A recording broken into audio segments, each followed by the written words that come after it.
Well, good morning and welcome to another Sunday morning coffee with Dr. Childress here. Today, I'm going to be discussing England and an organization there called Cafcass, who conducts court-involved assessments with families and provides consultation or advice to the court relative to child custody and what's going on. And so, for the most part of this talk today, I'm going to be speaking to Kafkas and providing my consultation to them. I know they haven't asked for it, but this would be my consultation to them. I've had several cases in England, and I'm familiar with their approach, and I've seen their documentation on things. And Kafkas actually is interesting because no other place on the planet has something like that. And so I think England's in an interesting position to find a solution for the difficulties. But let me just sort of frame up for the rest of anybody who may be following along what exactly Kafkas is. So it refers to their title is Children and Family Court Advisory and Support Services. And this is from their website. So this is what they say about who they are. We represent the interests of children and young people in family court cases in England. We independently advise the family courts about what is safe for children and in their best interest. Now, I'll note the word safe because they're acknowledging that's part of their role. Our experienced family court advisors and guardians, I would want to know about what their training is and background, but our experienced family court advisors and guardians may be asked by the court to work with families. What exactly does that mean, work with families? That's assessment and treatment in my mind. Figuring out what the problem is and fixing it. So they work with families and then advise the court on what we consider to be the best interests of the children and young people involved. So now they're providing a personal opinion. Is it a personal opinion or is it based on any established knowledge? Is it more valuable? Is the opinion out of Kafka's more valuable than the opinion of your car mechanic? Would be the question I would have as a clinical psychologist around any assessment. So from my perspective, just talking about best interests right off the top, it's always in the child's best interest to fix the problem in the family. That best interest concept is ill-defined, badly defined. It can't be defined. It basically opens up the world for matters of personal opinion about what are the best interests of the children. I would offer that it's always in the best interest to fix things, and it's never in the best interest of the child to leave an attachment bond unrepaired. In all of healthcare, including all of mental health care, diagnosis guides treatment. First, identify what the problem is, then you can fix it. And so these words mean exactly the same thing. Diagnosis means identify, pathology means problem, treatment means fix it. And you can interchange those words and they'll all the sentences will have exactly the same meaning. So the pathology in the family courts doesn't change across international boundaries. It's the same pathology. It's a trauma pathology. It is the same family pathology in England as it is in the United States, Canada, and Australia. It is the same pathology in Scandinavia as it is in Ireland, Germany, and the Balkans. It is the same pathology in India. It's the same pathology in Japan. The pathology remains the same. The pathology in the family courts is the collapse of a narcissistic, borderline dark personality parent into persecutory delusions, who is then creating a factitious, artificially created attachment pathology in the child for secondary gain to the parent of manipulating the court's decisions regarding child custody. The diagnosis, DSM diagnosis, ICD diagnosis for the pathology in the family courts is a delusional disorder, persecutory type, shared, DSM-5 297.1, ICD 10-CM F22. It's a factitious disorder imposed on another, DSM-5 300.19, ICD 10, CM F6810. It is child psychological abuse, DSM-5 V995.51, ICD 10-CM T74.32. It is spouse or partner abuse, psychological, DSM-5 V995.82, ICD 10 26911. So that's the pathology in the family courts. Okay, it's an actual real thing. Okay, and it's a factitious attachment pathology being imposed on the child for secondary gain to a narcissistic borderline dark parent. The secondary gain is manipulating the court's decisions on child custody and using the children and their induced pathology as a weapon of spousal abuse. So it's spousal abuse and then producing a delusional thought disorder that then destroys the child's attachment bond is child psychological abuse. So we have two abuse diagnoses: child psychological abuse and spousal abuse. And the stated purpose of Cafcass is to advise the court on the safety of children. So this pathology is the pathology that we're worried about as a clinical psychologist. There it is. There's your diagnosis of the pathology I'm worried about. The only cause of severe attachment pathology, a child rejecting a parent, is child abuse range parenting by one parent or the other. Either the targeted parent is abusing the child in some way, thereby creating the child's attachment pathology towards that parent, or the allied parent is psychologically abusing the child by creating a shared, induced persecutory delusion and false, factitious attachment pathology in the child for secondary gain to the parent. So the attachment system, explaining this to you, Cafcass, the attachment system is a motivational system. That means it always has a direction. It's not a regulatory system that goes up and down like attention or emotions or something. It's a motivational system. Motivational systems always have direction, like eating or sex or pain or pleasure. Okay. Attachment is always motivated to bond to a parent because the other motivational direction is death by predators and starvation. So the evolutionary system, the evolution created this primary motivational system in the brain through the selective predation of children. So I'm explaining to you John Bowlby and the origins of the attachment motivational system. Now, when you have a child rejecting a parent, that's switching the direction of the motivational system, a primary motivational system of the brain.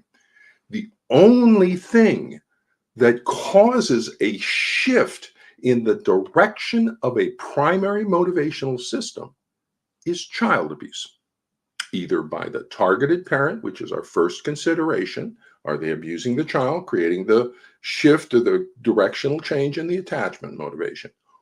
Or is it psychological abuse, a false, factitious attachment pathology imposed on the child, giving the other direction, creating that other direction in the motivational networks for secondary gain to the parent? So we have true attachment pathology in child abuse, or a factitious attachment pathology, which is child psychological abuse. So Cafcass, in all of these assessments where you are assessing a child who is rejecting a parent, the differential diagnosis, one way or the other, is child abuse. If you are not returning a child abuse diagnosis every time, then you're missing the diagnosis of child abuse, one way or the other, because that's the only thing that causes the pathology. So, misdiagnosis. If you believe a shared delusion, you become part of the shared delusion. You become part of the pathology. And when that pathology is a psychological abuse by an allied narcissistic borderline personality parent, you become part of the child abuse. And when the pathology is also the spousal psychological abuse of the targeted parent by the allied parent using the child as a weapon, you also become part of the spousal abuse because of your misdiagnosis. So, in all cases of court involved custody conflict involving severe attachment pathology displayed by a child rejecting a parent, a proper risk assessment for child abuse needs to be conducted to the appropriate differential diagnoses for each parent. All cases, because that's the only thing that causes the pathology. Cafcass is in the perfect organizational position to conduct a proper risk assessment for child abuse when this assessment is warranted by the symptom presentation, a child rejecting a parent surrounding court-involved custody conflict. What Cafcass needs is an accurate, clear, and simple diagnostic assessment protocol for the pathology of concern, i.e., a shared induced persecutory delusion and false, factitious attachment pathology imposed on the child for secondary gain to the parent. Let me just say that right there is true for everybody everywhere on the planet, all the mental health people, your entire court-involved mental health system. That's what we need. We need an accurate, clear, and simple diagnostic assessment protocol for the pathology of concern, which is a shared delusion and a factitious attachment pathology, or actual child abuse. There's your two diagnoses. We need a proper assessment protocol for that. Okay. And Cafcass is in a perfect position to do that and to conduct those assessments and then advise the court accurately on the issues and safety issues. So here's the definition of a persecutory delusion from the American Psychiatric Association. Persecutory type: delusions that the person or someone to whom the person is close is being malevolently treated in some way. So the question becomes, does the child have a fixed and false belief, delusion, that the child is being malevolently treated in some way by the normal range parenting of the targeted parent? Okay, that's the question. Now, I want to discuss a construct of psychological control of the child. Now, this is a construct that is well established in clinical psychology. And I'll cite to Brian Barber from 2002. Okay, Intrusive Parenting, How Psychological Control Affects Children and Adolescents. Notice who it's published by, the American Psychological Association. So let me take a second about this. 2002, in chapter 2, Barber and Harmon describe and have a chart of like over 40 empirically validated studies validating the construct of psychological control of children. Okay, this is almost 25 years ago. Okay, so 20 years ago, this construct is well established in clinical psychology. So my question for all the experienced assessors of Cafcass is, have you read this book? Have you read Intrusive Parenting by Brian, How Psychological? Because if you haven't, then that's a disturbing assumption that knowledge is not required to do your job. Okay, the court is making incredible decisions for this child that are going to have massive impacts on this child's life, and it's child psychological abuse one way or the other. And if you haven't even read about psychological control and you're assessing for psychological control of a child, that indicates a lack of motivation. It indicates a sort of lazy indolence, and incompetence if you don't have the knowledge and information necessary to do your job. So, this is from Brian and Harmer, defining psychological control.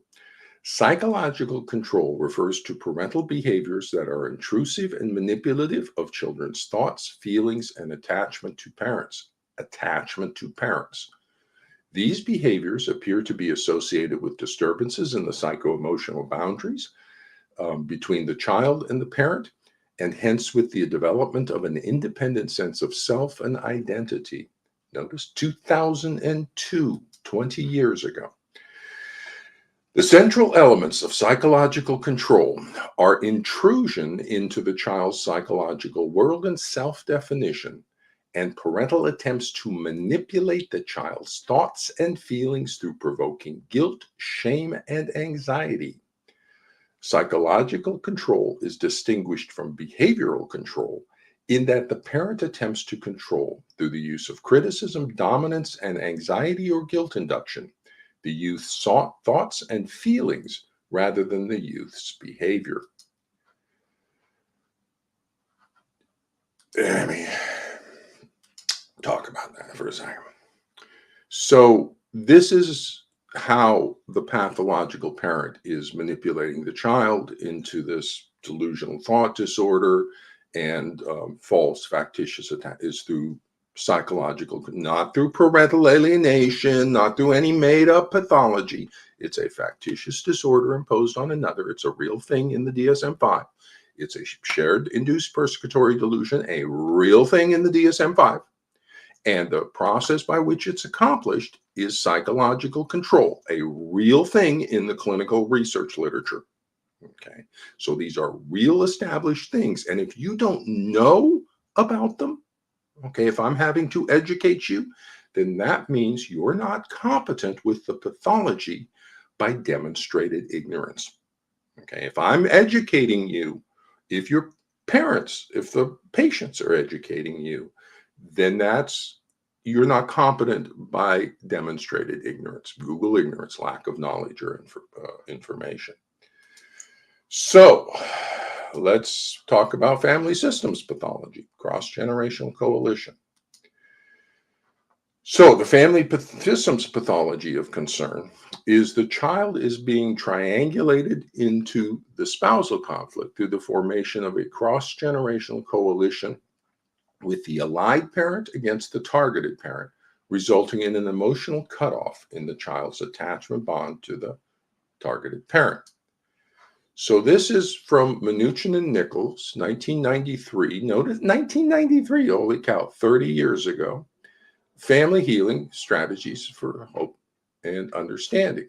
So I took a picture from the book. And so this is the first picture right there is the mother and son against the father, and there's no cutoff.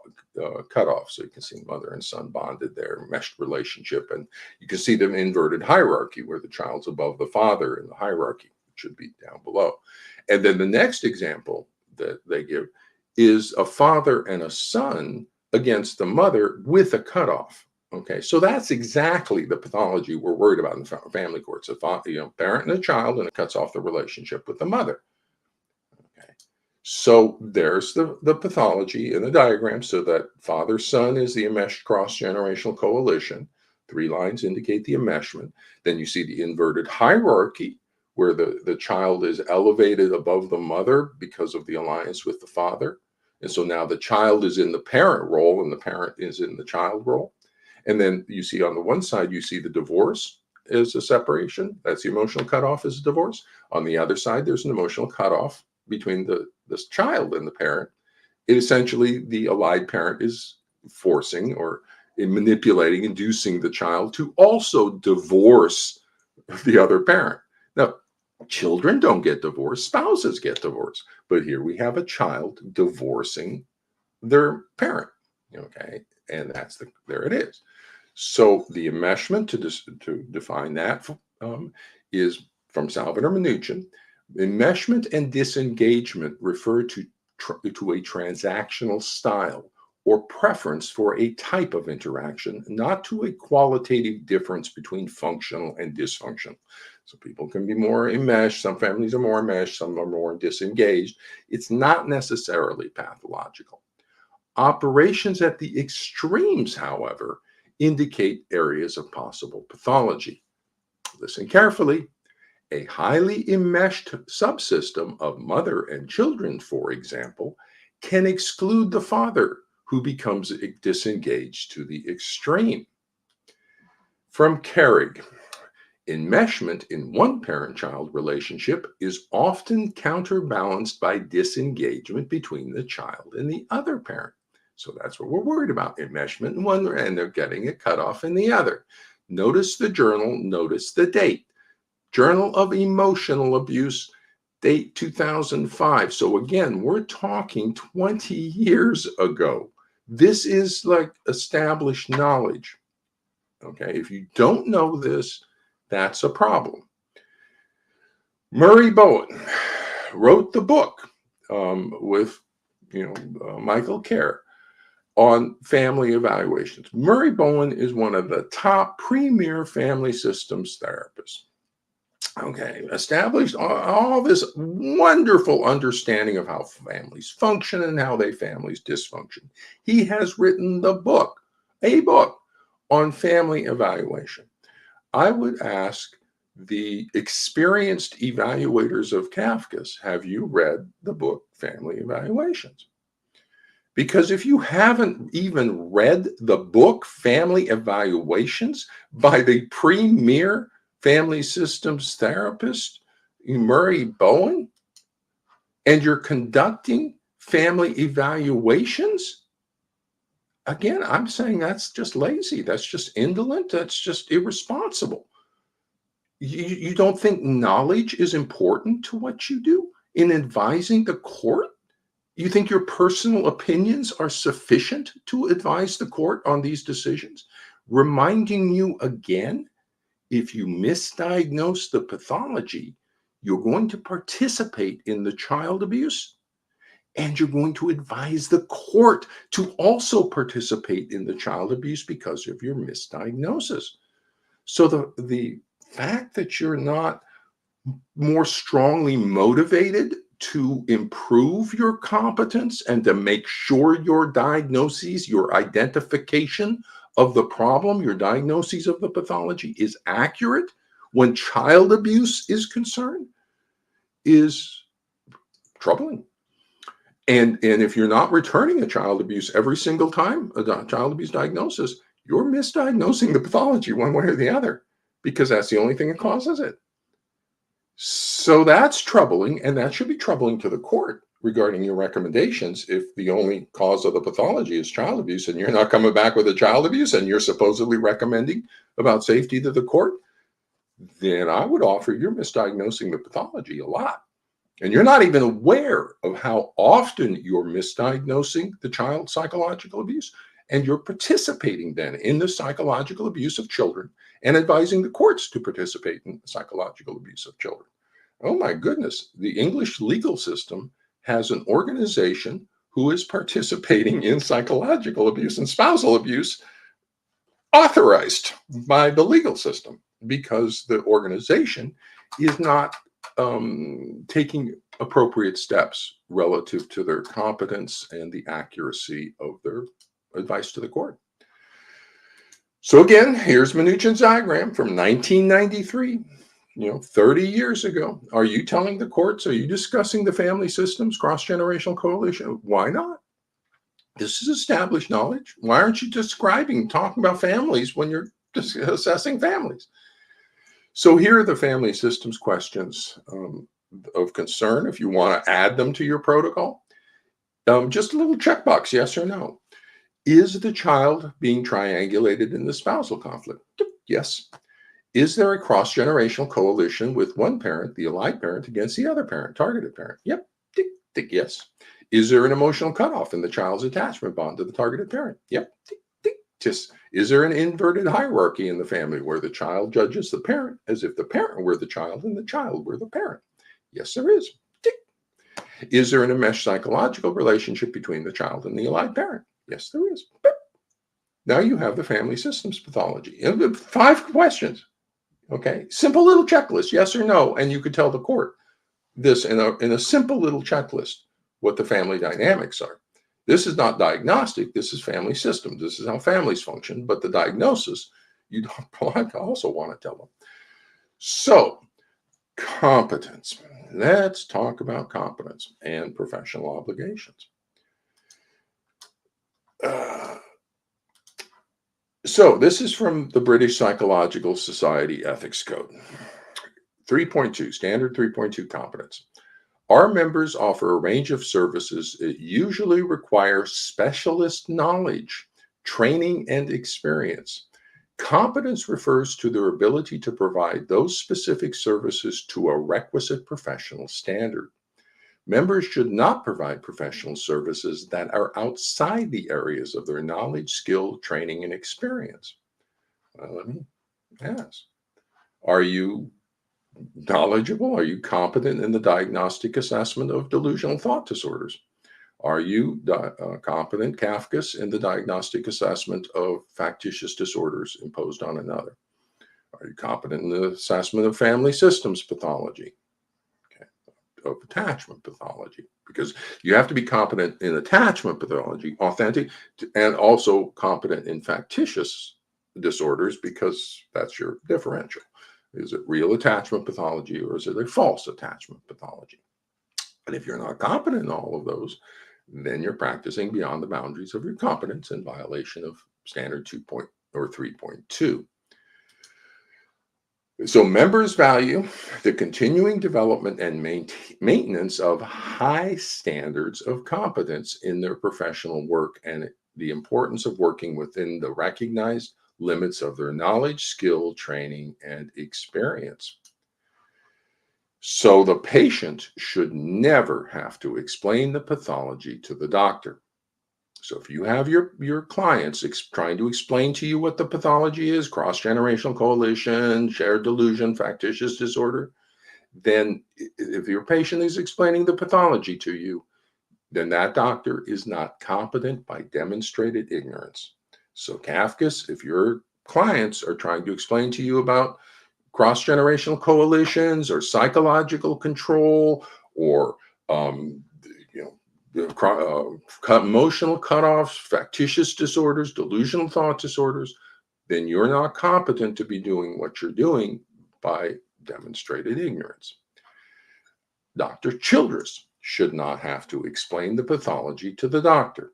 The doctor should already know. Standard 3.2 of the British Psychological Society Ethics Code, Standard 2.01 of the American Psychological Association Ethics Code. It's not my job to educate you. It's your job to already know.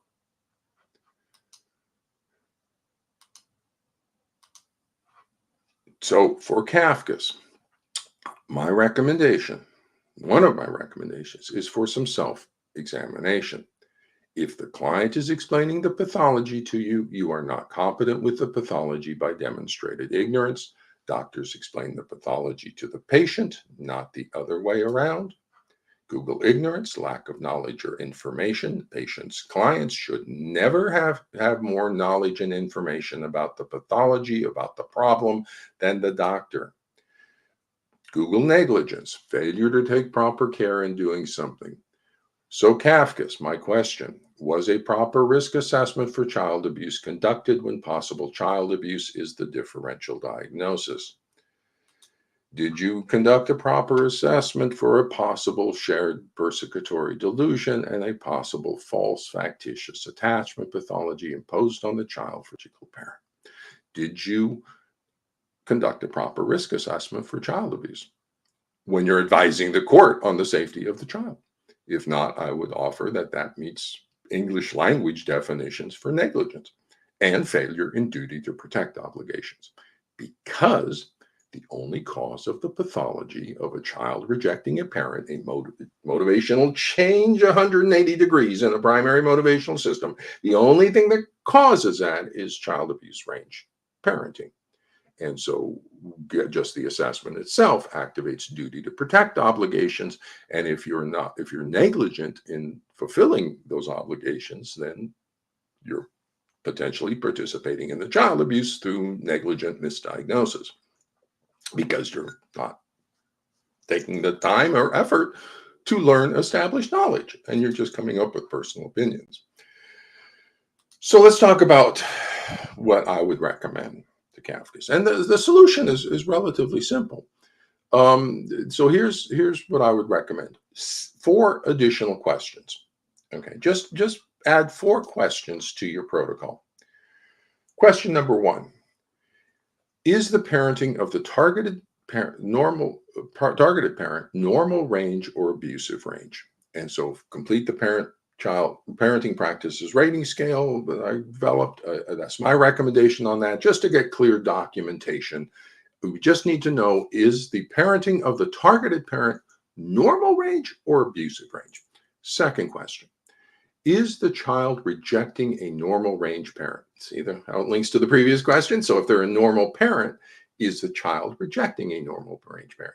So we're asking, what's the direction of the child's motivational system? Because motivational systems always have direction. So is it motivated to bond to the parent, or is it motivated the other direction? And if it's motivated to reject a normal range parent, that's a factitious attachment motivation. Is the child expressing excessively angry or excessively anxious, i.e., is the child emitting extremely high protest behavior? And 4, does the child evidence a persecutory delusion towards a normal range parent? That's the question of concern. Is this a real concern about the targeted parent, or is this a persecutory delusion imposed on the child? So the information that will be collected from those 4, just to drop it down just a little bit so you understand. The first question is documenting the parenting of the targeted parent for everyone's clarity. Okay, so just please do that. It's real simple. Parenting practices rating scale. You can just go to and document where you believe that parenting practice is it, normal range or abusive range. Question 2, a normal range parent cannot produce a child's rejection. Attachment is a motivational system. So if it's a normal range parent, that parenting will not produce a change in the direction of a motivational system. So it's an impossible symptom. It's a factitious attachment pathology. The third question, the high protest, what we do then is, if it's in the angry domain, we rule out narcissistic traits for anger, because those are the psychological fingerprints of control by a psychological control by a narcissistic parent. They're imprinting their narcissistic traits onto the child's actions because they're controlling the child barber. Okay, so we're going to want to look to see if they have these 5 narcissistic traits. Or if it's high anxiety, we're going to look and see if it meets DSM criteria for a specific phobia. But the phobia type is going to be an unrealistic mother phobia or father phobia that never happens. So again, that's an impossible symptom, a mother phobia or a father phobia. And that means we got a factitious disorder. The fourth question is a key question. Does the child have a persecutory delusion towards a normal range parent? Because that is an impossible symptom. Children don't develop persecutory delusions towards normal range parents. Okay. So you go back to that first question, are they normal or abusive range? And then we got 3 questions that follow after that. The final question there is the key question, because that's the concern, is a possible delusional disorder. Is the child's fear of the targeted parent authentic? Or is the child delusional, a fixed and false belief maintained despite contrary evidence from the pathology of a narcissistic borderline dark personality who is collapsing into persecutory delusions and creating them in the child? So that's 4 questions is all you have to add to the protocol, and you're going to solve things. So, competence. For competence with this pathology, the involved professional needs to be competent in the diagnostic assessment of delusional thought disorders, in the diagnostic assessment of attachment pathology, authentic attachment pathology, and in the diagnosis of factitious disorders, because it's going to be, is it authentic attachment pathology or is it a false attachment pathology? So you have to know both authentic attachment pathology and factitious disorders, okay, and as delusional disorders, and child abuse and complex trauma, because the diagnosis, one way or the other, is child abuse by the targeted parent or child psychological abuse by the allied parent. And so you have to understand that. And you have to understand family systems pathology because you are assessing and working with a family. So family systems is also knowledge, is also a requirement for competence. From the British Psychological Society, members value the continuing development and maintenance of high standards of competence. So let me stop there. Your ethical standards are for high standards of competence. What I just explained was baseline standards of competence. We're not talking high yet. We're not talking edtronic. We're not talking any neurological stuff, Stern, intersubjectivity, nothing like that. We're just talking stuff from 50 years ago, 30 years ago that I'm explaining to you because you don't know it.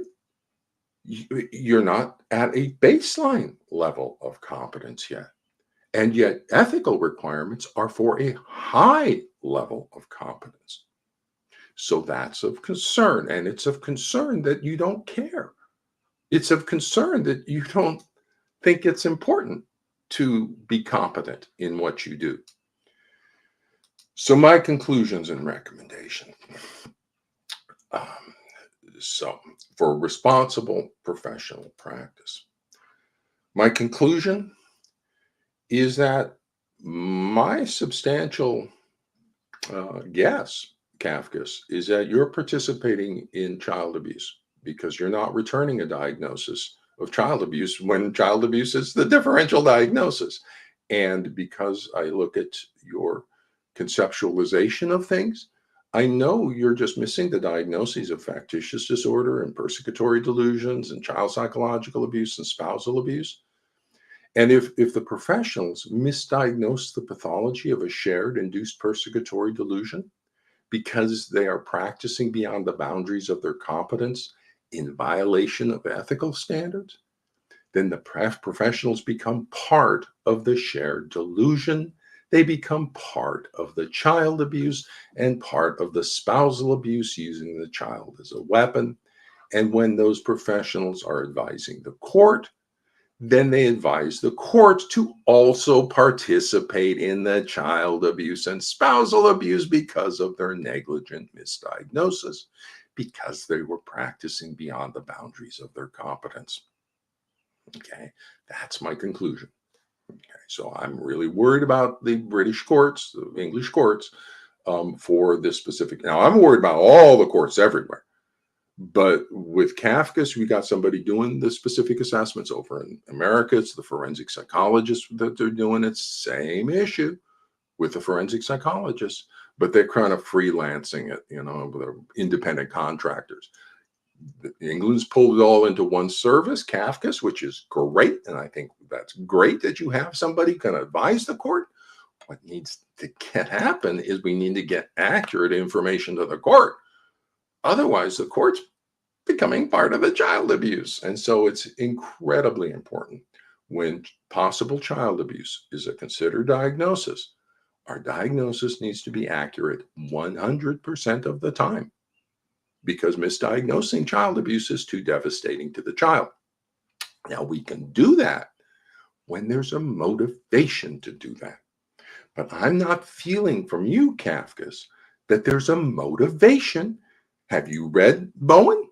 Family evaluation. Have you read Barber's Psychological Control? Start there. Just start reading about this stuff. Then start looking into, Mnuchin, cross-generational coalition, delusional thought disorders.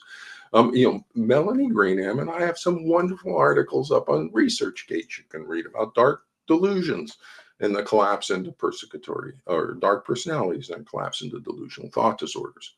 And oh my goodness, you have a wonderful example right across the pond over here of the pathology of a narcissistic personality collapsing into persecutory delusions.